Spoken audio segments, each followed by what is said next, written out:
안녕하세요. 이장결 교수입니다. 오늘 계속해서 마가복음을 살펴봅니다. 마가복음 전반부에 특별히 예수의 신적 능력, 권세, 영광이 강조되었던 것을 지난 강의에서 말씀드렸습니다. 그러나 그 가운데 예수의 고난과 죽음에 대한 암시들 역시 의미 있는 방식으로 공존했죠. 이제 마가복음 중반부로 들어가게 되면 예수의 고난과 죽음에 대한 언급, 그리고 암시들이 전면에 부각되는 것을 보게 됩니다. 예수의 신적 권세, 영광, 능력, 그리고 그의 십자가 죽음, 이 둘은 역설적 공존을 하고 있습니다. 이 둘이 어떻게 하나가 될 수 있느냐, 어떻게 예수가 신적인 정체성과 권세를 가진 분으로서 십자가에 죽을 수 있느냐, 이런 생각을 할 수 있을 겁니다. 특별히 1세기 사람들은 그렇게 많이 생각했습니다. 그러나 신적 권세와 능력, 그리고 십자가의 죽음, 이 둘의 역설적 공존이야말로 복음의 신비, 또 마가가 전하는 진리의 메시지를 대변해 준다, 이렇게 저는 제안드리고 싶습니다. 이제 중간 부분으로 들어가서 실제적으로 내용을 살펴보겠습니다. 먼저 이 마가복음의 중간 부분은 본문 범위로는 8장 22에서 10장 52절에 해당하는데요. 이 부분은 보통 학자들이 길 위에서 일어난 일, 도상에서 일어난 일, 또 조금 더 구체적으로는 여정 혹은 길, 이런 별칭을 통해서 이 전체 부분을 지칭하곤 합니다. 마가복음을 보면 갈릴리가 제일 첫 번째 주요 지리적 공간으로 나타나고요. 또 후반부에 예루살렘이 주요한 지리적 공간으로 나타나죠. 이 둘 사이의 중간 부분에서는 여정, 길 혹은 길 위, 그 자체가 지리적 공간으로 제시됩니다. 갈릴리, 예루살렘, 이 두 지역이 공간적 배경으로 제시되는 것은 어찌 보면 자연스럽게 느껴지지만 한 곳에 고정되어 있는 것이 아니라 길 위에서 움직여가는 여정, 그 여정 자체를 중요한 지리적 공간으로 제시했다라는 것은 의미심장하게 느껴집니다. 즉, 예수를 따라서 함께하는 그 여정, 궁극적으로는 예루살렘으로 또 십자가까지 나아가는 그 여정에서 주님과 동행하는 그 자체를 굉장히 의미 있고 중요하게 봤다는 말이죠. 그런 뜻에서 이 여정 부분, 마가복음의 중간 부분은 제자도의 중요한 함의를 담고 있습니다. 이 여정 부분은 이 문학적인 구조라는 측면에서 매우 섬세합니다. 조금 이따 더 자세히 말씀을 드리겠는데요. 일단은 먼저 제일 처음 시작하는 단락에 주목을 해야 될 필요가 있습니다. 이 단락은 벳세다에서 있었던 점진적 시각장애인의 치유, 시각장애인의 시력이 점진적으로 회복되게 하는 치유 사건을 담고 있습니다. 본문 범위는 8장 22절에서 26절입니다. 그리고 그에 이어서 세 번에 걸친 순환 및 부활 예언 사이클이 등장합니다. 8장 27절부터 10장 45절에 걸친 내용이죠. 그리고 이 여정 부분의 맨 마지막은 마가복음에 나타나는 두 번째이자 마지막 시각장애인 치유 사건으로 여리고의 시각장애인 바디메오의 시력을 치유 회복하신 기록을 담고 있습니다. 여기 한 가지 흥미로운 것은 3회에 걸친 순환 및 부활 예언 사이클들이 마가복음 내에 존재하는 단 두 번의 시각장애인 치유 사건에 의해 둘러싸여 있다는 거죠. 말하자면 수미상관 구조인데요. 이러한 구조 자체는 매우 의미심장하게 느껴집니다. 이제 조금 더 구체적인 내용 살펴보겠습니다. 먼저 8장 22절에서 26절에 있는 벳세다에서의 시각장애인 치유. 고대에서 일반적으로 기적적 치유라고 했을 때는 즉각적 치유를 의미했습니다. 또 예수님의 사역에서 나타난 치유는 거의 대부분이 즉각적 치유입니다. 그런 뜻에서 8장 22절 이하에 나오는 벳세다 시각장애인의 점진적 치유 혹은 두 단계에 걸친 치유는 그 자체로 매우 흥미롭고 우리의 시선을 끄는 경향이 있습니다. 말씀드린 대로 예수님의 사역 가운데 치유는 즉각적인 치유가 거의 대부분이기 때문에 두 번에 나누어서 치유하신 이 사건 자체가 그 점진성 때문에 우리를 주목해 하죠. 물론 예수님이 능력이 부족하거나 능력에 제약이 있어서 두 단계로 나누어 고치신 게 아닙니다. 마가복음 5장에 따르면 예수님은 죽은 야이로의 딸마저 살리셨습니다. 거기다가 한 가지 더 생각해 봐야 됩니다. 마가복음 전체에 걸쳐서 많은 기적들이 있지만 시각장애 치유는 딱 두 번 나타납니다.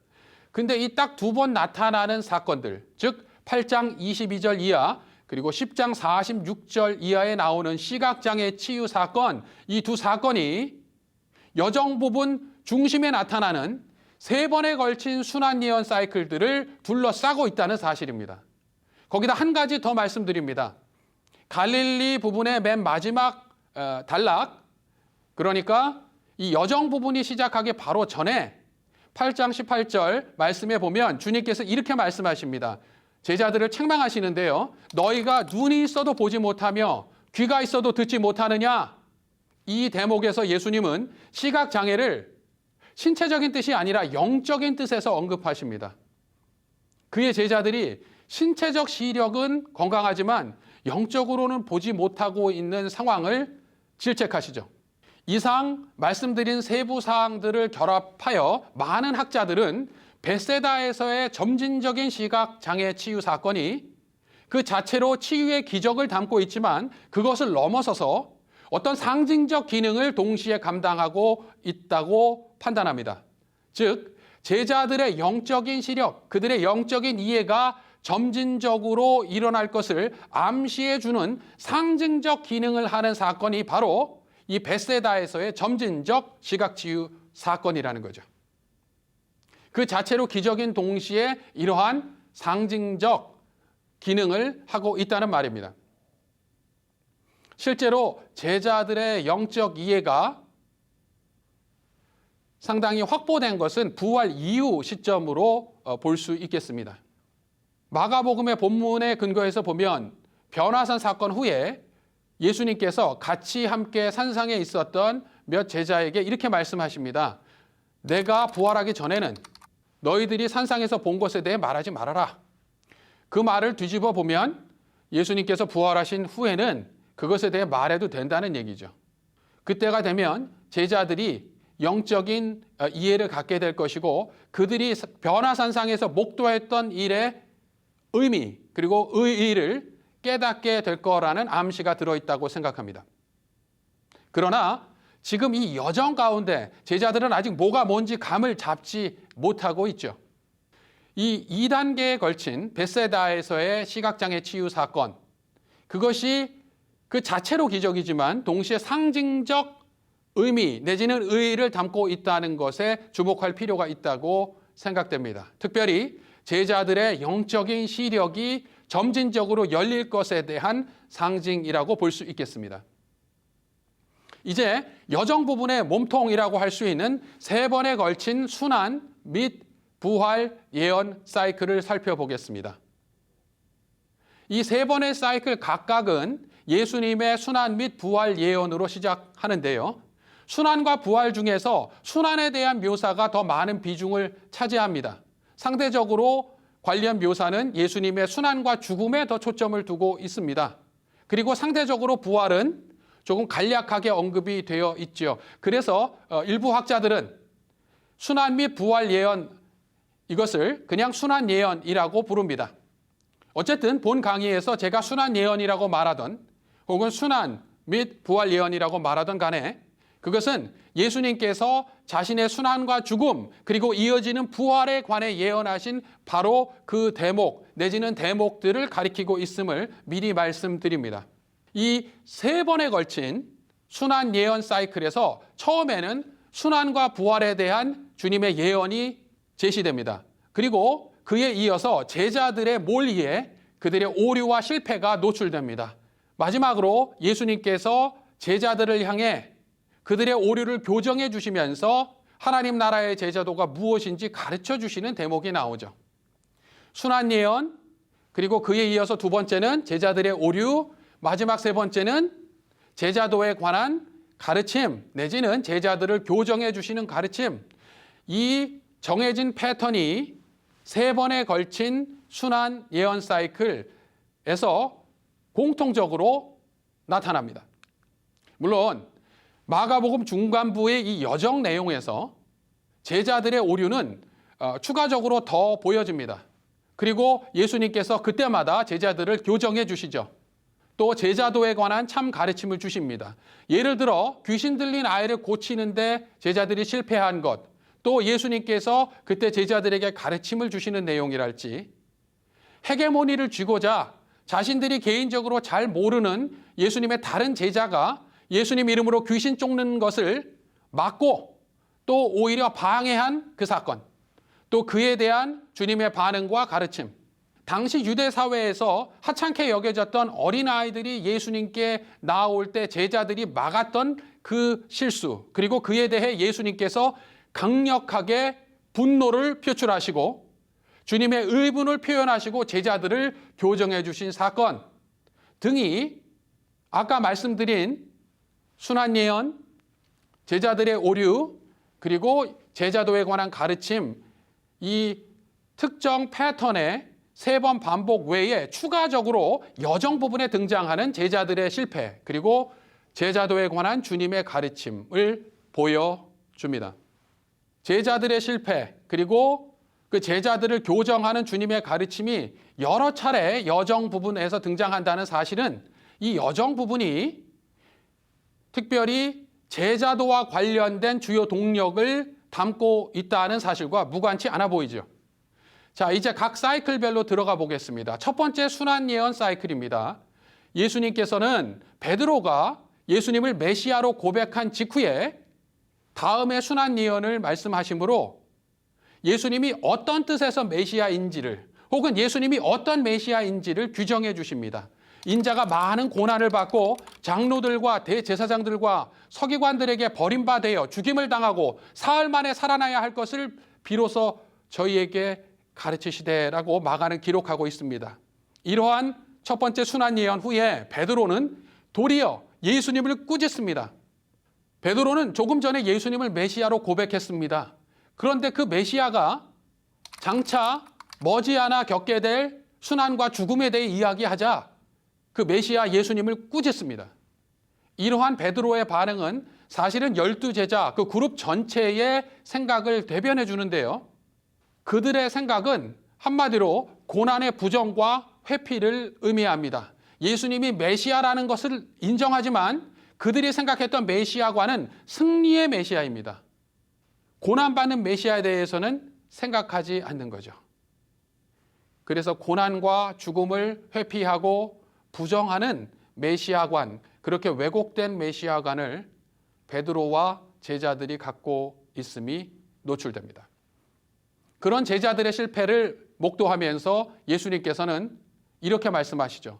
누구든지 나를 따라오려거든 자기를 부인하고 자기 십자가를 지고 나를 따를 것이니라.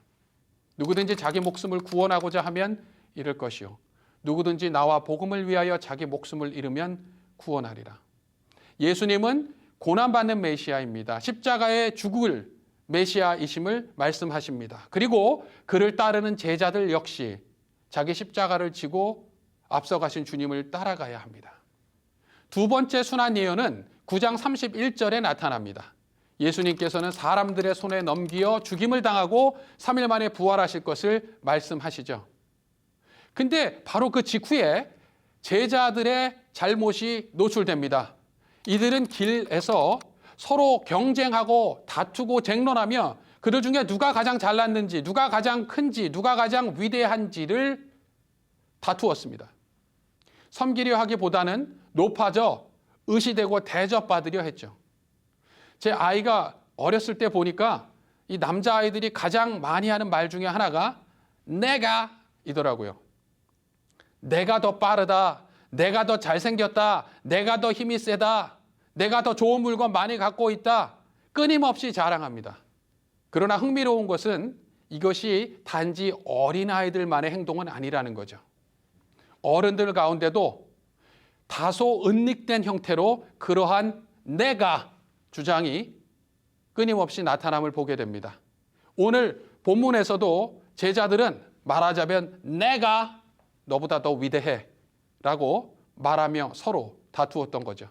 그런 모습을 보고 예수님은 교정적인 가르침을 주십니다. 하나님 나라의 제자도가 어떤 것인지 가르쳐 주시죠. 제자들을 불러서 하나님 나라에서는 높아지려고 하면 낮아져야 된다. 첫째가 되려면 말째가 돼야 된다. 섬기는 이가 되어야 한다고 가르침을 주십니다. 그리고 거기다가 추가로 한 가지를 시연하십니다. 당시 유대 사회에서 하찮게 여겨졌던 어린아이, 그 어린아이 한 명을 제자들 가운데 세우시고 이렇게 말씀하시죠. 예수님, 당신의 이름으로 제자들이 이런 어린아이, 당시 사회에서 하찮게 여김받는 그 어린아이 하나를 영접하면 예수님을 영접하는 것이고 그것이 궁극적으로 하나님 아버지를 영접하는 것이다. 그 아들을 보내신 하나님 아버지를 영접하는 것이다. 제자들은 서로 다투어 높아지려고 했습니다. 근데 예수님은 하나님 나라에서 높아지는 것은 가장 하찮아 보이고 중요치 않아 보이는 영혼, 그 존재, 그 한 사람을 귀하게 여겨 섬기는 것이라고 말하죠. 또 그런 섬김은 궁극적으로 예수 그리스도를 향한 섬김이고 또 하나님 아버지를 향한 섬김이라고 말씀하시는 겁니다. 이제 세 번째 순환 예언, 또 그 관련된 사이클을 보겠습니다. 10장 32절 이하의 내용인데요. 여기서 나타나는 세 번째 순환 예언은 지금까지의 순환 예언 중 가장 구체적이고 생생한 순환 예언입니다. 10장 33절 이하에 나타나는데요. 보라, 우리가 예루살렘에 올라간다고 예수님은 말씀하십니다. 인자가 대제사장들과 서기관들에게 넘겨지겠으며 그들이 예수님을 죽이기로 결의하고 이방인들에게 넘겨준다고 말씀하시고요. 그리고 능욕하고 조롱하고 침뱉고 채찍질하고 죽일 것이지만 3일 만에 다시 부활하시리라는 선언을 하십니다. 지금까지의 순환 예언 중 가장 생생하고 가장 구체적입니다. 예루살렘이 예수님이 죽을 그 장소임을 명시하시죠. 그런데 이런 의미심장한 순환 예언, 가장 생생하고 가장 구체적인 순환 예언 이후에 무슨 일이 벌어지는지를 한번 봐야 합니다. 첫 번째 순환 사이클에서 제자들 전체의 실패가 노출됐는데 그 중에서도 가장 부각된 것이 베드로였습니다. 두 번째 순환 사이클에서는 제자군 전체가 12제자 전체가 서로 잘났다고 서로 더 위대하다고 다투는 모습이 그대로 폭로됐죠. 세 번째 순환 사이클에서는 베드로와 함께 말하자면 수제자군에 속한다는 세베대의 두 아들 야고보와 요한의 실수가 1차적으로 부각됩니다. 나아가 제자군 전체의 실패가 노출되는데요. 내용을 조금 살펴보겠습니다. 야고보와 요한은 지금 막 가장 생생하고 가장 구체적인 순환 예언을 하신 스승 예수님께 와서 자신들이 원하는 거 다 들어달라고 생떼를 씁니다. 예수님께서 무엇을 원하느냐고 물으시자 주의 영광 중에서 우리를 하나는 주의 우편에 하나는 주의 좌편에 있게 해달라고 주의 우편 좌편에 좌정하게 해달라고 요청을 합니다. 주님이 말씀하신 그 예언의 중심은 그의 순환에 있었습니다. 순환과 죽음에 초점을 둔 예언이었습니다. 근데 제자들은 주의 영광 중에서 그것도 자신들이 주님 옆에 주님 우편 좌편에 좌정하게 해달라는 요청을 합니다. 베드로나 그 외에 다른 9명의 제자가 아니라 바로 자신들 야고보와 요한 세베대의 두 아들 이 둘이 주님 우편 좌편에 좌정하게 해달라는 요청입니다. 예수님께서는 이 두 형제가 지금 무슨 말을 하고 있는지 스스로 모르고 있다고 말씀하십니다. 너희는 너희가 구하는 것을 알지 못하는도다. 그리고 이렇게 말씀하시죠. 내가 마시는 잔을 너희가 마실 수 있으며 내가 받는 침례를 너희가 받을 수 있느냐? 너희는 고통에 동참할 준비가 됐느냐? 하나님 나라를 위해 고난받을 준비가 되느냐는 얘기죠. 그들은 아무 생각 없이 그렇다고 말합니다. 그때 예수님은 내 좌우편에 앉는 것은 내가 줄 것이 아니라 누구를 위하여 준비되었든지 그들이 얻는다고 말씀하시죠. 실제로 마가복음을 더 읽다 보면 예수님 좌우편이라는 위치는 십자가의 주님 옆에 함께 달린 강도들의 위치가 바로 좌우편입니다. 아마도 마가는 진정 주님 좌우편에 위치한다라는 것은 주님 가신 길을 쫓아 십자가를 지고 나아가는 삶, 또 십자가에 달려 순교하고 모든 것을 다 드릴 때까지 주와 복음을 위해 헌신하는 삶, 그것이 주님의 좌우편이다라고 암시하고 있는지 모르겠습니다. 이번 세 번째 순환예언 사이클에서는요, 방금 설명드린 야고보와 요한의 실패, 그리고 고난의 제자도를 가르쳐 주시는 예수님의 교정적 가르침에 이어서 또 다른 실패, 그리고 또 다른 교정적 가르침이 나타납니다. 해당 본문은 이렇게 말합니다. 10장 41절, 10 제자가 듣고 야고보와 요한에 대하여 화를 냈다는 내용이죠. 다른 10명의 제자가 야고보와 요한이 주님께 말했던 내용을 듣고 있다가 격노합니다. 왜 그렇게 됐을까요? 사실 그들도 야고보와 요한처럼 고난에는 관심 없고 높아지려는 마음으로 가득 차 있었기 때문이죠. 아마 기선제압을 당했다고 느껴서 격노했는지 모릅니다. 근본적으로 야고보나 요한이나 그 외의 다른 제자들이나 다 똑같습니다. 고난과 섬김의 길을 가기보다는 높아지고 대접받으려는 세속적인 생각으로 가득 차 있습니다. 주님은 그때 다시 교정적 가르침을 주십니다.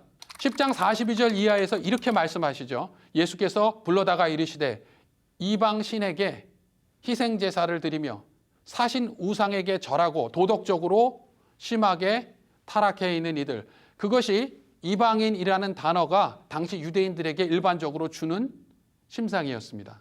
이방인의 집권자들이 그들을 임의로 주관하고 그 고관들이 그들에게 권세를 부리는 줄을 너희는 알거니와, 바꾸어 말하면 주님께서는 서로 높아져서 힘을 얻어서 권력을 얻어서 위에서 억누르고 대접받고 떵떵거리려고 하는 거, 그거 우상숭배자들의 방식이다. 이방신에게 사신 우상에게 절하고 희생제사 드리는 이들의 방식이다라고 말씀하십니다. 그런데 안타깝게도 제자들이 그런 방식을 추종하고 있는 거죠.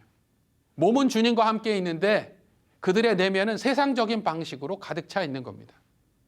세상의 통치 논리는 힘이죠. 권력이죠.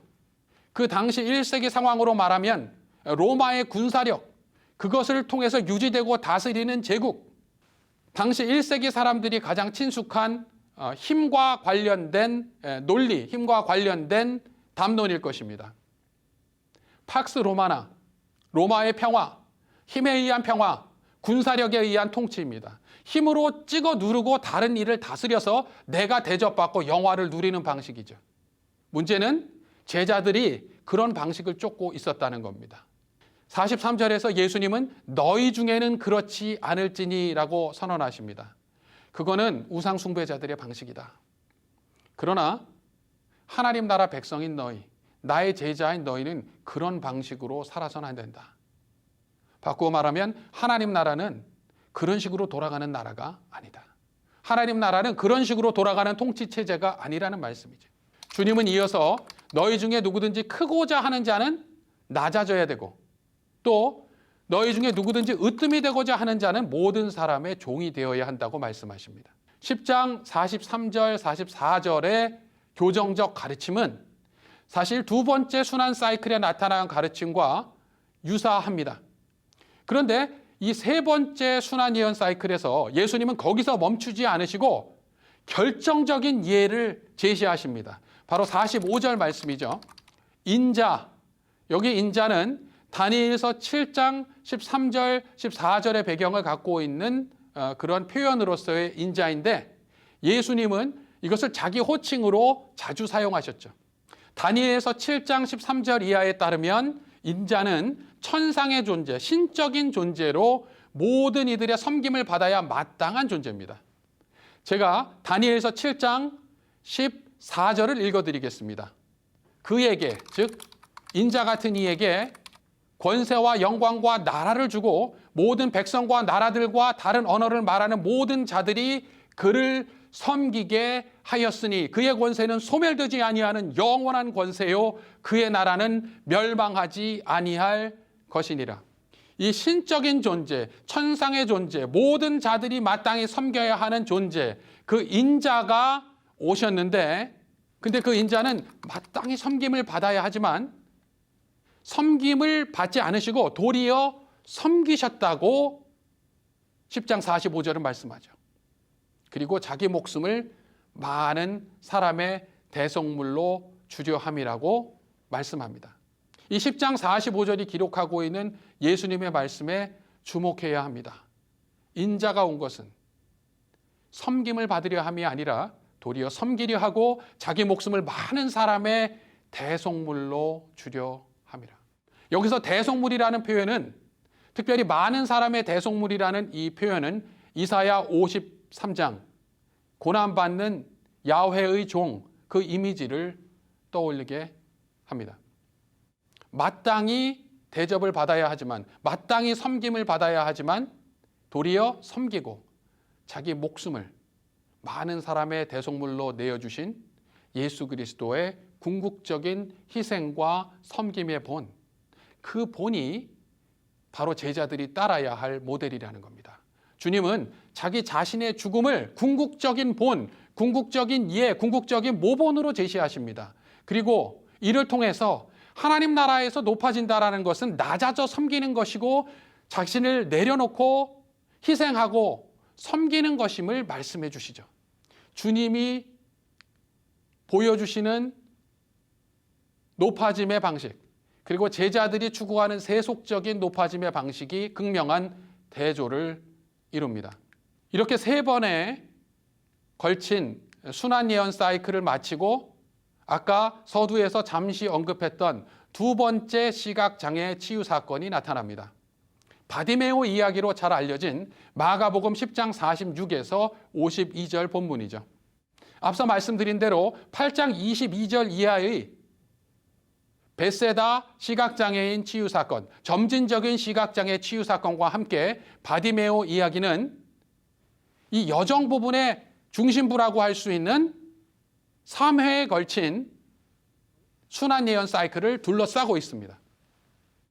이러한 구조는 이 2번의 시각장애 치유 이야기, 8장 22절 이하 그리고 10장 46절 이하죠. 이 시각장애 치유 사건들이 그 자체로 놀라운 기적이지만 동시에 제자들의 영적인 눈이 앞으로 열릴 것에 대해 예고해주고 이를 기대케 하는 그런 상징적 기능을 겸하고 있다, 이렇게 말씀드릴 수 있겠습니다. 10장 46절에서 52절에 있는 바디메오 단락 그 자체는 예수님의 은혜와 바디메오의 믿음을 잘 보여줍니다. 이 본문을 잘 읽어보시면 예수님과 바디메오, 이 2사람만이 부각이 됩니다. 제자들과 군중들은 일종의 배경에 해당합니다. 바디메오는 1세기 유대교에서 가장 하찮은 존재였습니다. 그는 시각장애인이었는데 그 당시 시각장애는 자신이나 부모의 죄 때문에 하나님께 심판, 저주를 받아 겪게 되는 상황이다, 이렇게 이해를 일반적으로 하고 있었습니다. 자신의 죄 혹은 부모의 죄 때문에 시각장애를 얻은 것으로 치부되던 바디메오, 그는 자연스럽게 종교적, 사회적으로 소외를 경험했습니다. 제의적으로 부정한 자로 취급당했습니다. 거기다가 추가적으로 비참한 것은 그가 국어를 했다는 겁니다. 가족이나 친지 중에서, 가까운 친구 중에서 돌봐줄 사람이 그 누구도 없었단 얘기죠. 많은 사람들이 예루살렘으로 향하는 예수님의 행진에 동참하고 있습니다. 근데 그때 바디메오는 비참하게 길가에 앉아서 구걸하고 있죠. 근데 그러다가 나사렛 예수가 지나가신다는 이야기를 듣자 용기를 내서 다윗의 자손 예수여, 그 의미는 메시아 예수여, 나를 불쌍히 여기소서라고 외칩니다. 방금 말씀드린 대로 자신이나 부모의 죄 때문에 시각장애를 앓게 된 것으로 치부되던 바디메오 같은 존재가 총망받고 유망한 선지자요 랍비인 예수의 행진을 가로막자 그 옆에 있던 군중들이, 무리들이 바디메오를 호되게 꾸짖습니다. 그러나 그는 조금도 굴하지 않고 예수님을 부릅니다. 다윗의 자손 예수여, 나를 불쌍히 여기소서라고 외치죠. 놀라운 것은 군중들은, 예수님을 따르던 무리들은 그 사람들은 바디메오를 호되게 꾸중하지만 예수님은 그들과 다르셨다는 겁니다. 예수님은 바디메오를 위해서 하시던 행차를 전면 중단하시고 멈추어 서십니다. 바디메오를 친히 불러주시고 고쳐주십니다. 그 한 영혼 바디메오에게 관심을 보여주신 예수님이 그로부터 며칠 지나지 않아서 십자가에서 그를 위해서 죽으신 예수님이시죠. 바디메오의 단락 그 자체는 또한 제자도를 향한 중요한 의의를 담고 있습니다. 아마 바디메오 재산의 전부였을 겉옷을 내던지고 예수님께 나아간 사건, 이 사건은 예수님을 따르는 데 있어서 과거와의 단절, 옛것과의 단절이 필요함을 상징해주고 또 제자도의 대가에 관해 암시를 주는 그런 중요한 디테일입니다.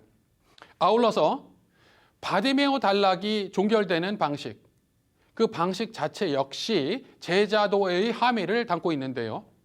바로 그가 보게 되어 예수를 길에서 따르니라 하는 종결 방식입니다. 아마 그 외에 다른 세부사항이 바디메오의 치유 이후에 있었을 수 있지만 마가는 다른 것이 아니라 이제 시력이 치유함을 얻은 바디메오가 예수를 길에서 따르니라 혹은 따르기 시작하니라 라는 여운 있는 종결을 제시합니다. 그 길은 바로 예루살렘으로 나아가는 길, 궁극적으로 십자가를 향하는 길이죠. 바디메오가 바로 그 길에서 예수를 따른다는 것은 제자도를 암시하고 상징합니다. 가장 하찮고 제의적으로도 부정하고 종교사회적으로 소외됐던 길가의 시각장애인 바디메오가 이제 예수님의 제자로 예수님을 따라 나서는 모습은 감명적이고 우리 자신의 제자도를 향해 큰 격려를 제공합니다.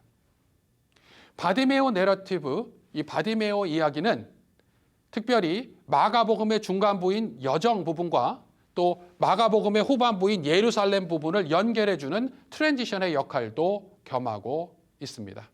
오늘 강의를 마치면서 특별히 마가복음의 요절로 쉽게 또 흔히 인식되는 마가복음 10장 45절에 대해 조금만 더 생각해 보기 원합니다. 인자가 온 것은 섬김을 받으려 함이 아니라 도리어 섬기려 하고 자기 목숨을 많은 사람의 대속물로 주려 함이니라. 이 말씀은 세 번에 걸친 순환예언 사이클 제일 마지막에 나오는 말씀입니다. 시각장애 치유, 이 두 번의 시각장애 치유 사건이 세 번에 걸친 순환예언 사이클을 둘러싸고 있다고 말씀드렸는데요. 이 세 번에 걸친 순환예언 사이클 중에서 가장 마지막에 나오는 절이 바로 10장 45절이죠. 그런 뜻에서 제가 방금 읽은 10장 45절은 이 여정 부분의 결론이다, 이렇게 말할 수 있고요. 또 그와 동시에 이제 예수님께서 예루살렘으로 가시는 목적, 십자가에서 죽으시는 목적을 밝혀주는 목적 선언이다, 이렇게도 볼 수 있겠습니다. 그런데 여러분, 10장 45절에 따르면 예수님은 내가 하나님의 아들이고 메시아니까 섬김의 원리가 내게는 직접 적용이 안 된다, 혹은 내게는 예외 조항이 있다, 이렇게 말씀하지 않으셨습니다. 예수님은 도리어 자신을 내어주시고 죽기까지 섬기셨습니다. 마가복음 2장 1절에서 12절은 예수님이 죄를 사하는 신적 권세를 갖고 있음을 보여줍니다. 그런데 죄사하는 주님의 권세, 주님의 죄사하는 능력, 그것이 궁극적으로 어떻게 실현이 되나요? 죄사함이 어떻게 궁극적으로 실현됩니까? 바로 예수 그리스도의 죽음을 통해서, 그의 궁극적인 희생의 섬김을 통해서 실현됩니다. 아마 마가복음에서 정치적으로 가장 강력한 힘을 갖고 있는 사람이라면 헤롯 안티파스와 빌라도일 것입니다. 그런데요, 헤롯 안티파스는 헤로디아와 또 잔치에 배석했던 사람들 눈치를 보고 그 가운데 결과적으로 조종을 당해서 자신이 원치 않던 일을 하게 됩니다. 바로 침례 요한을 사형시키는 거죠. 빌라도도 마찬가지입니다. 가장 강력한 정치적 권력을 가졌던 빌라도이지만 대제사장들에 의해 조종받은 군중의 압력에 못 이겨 결국 원치 않던 일을 합니다. 예수를 십자가에 못 박는 것이죠. 가장 힘 있는 자가 결국 힘의 노예가 되고 권력을 추구하는 자가 결국은 다른 사람의 조종을 받는 권력의 희생자가 되고 맙니다.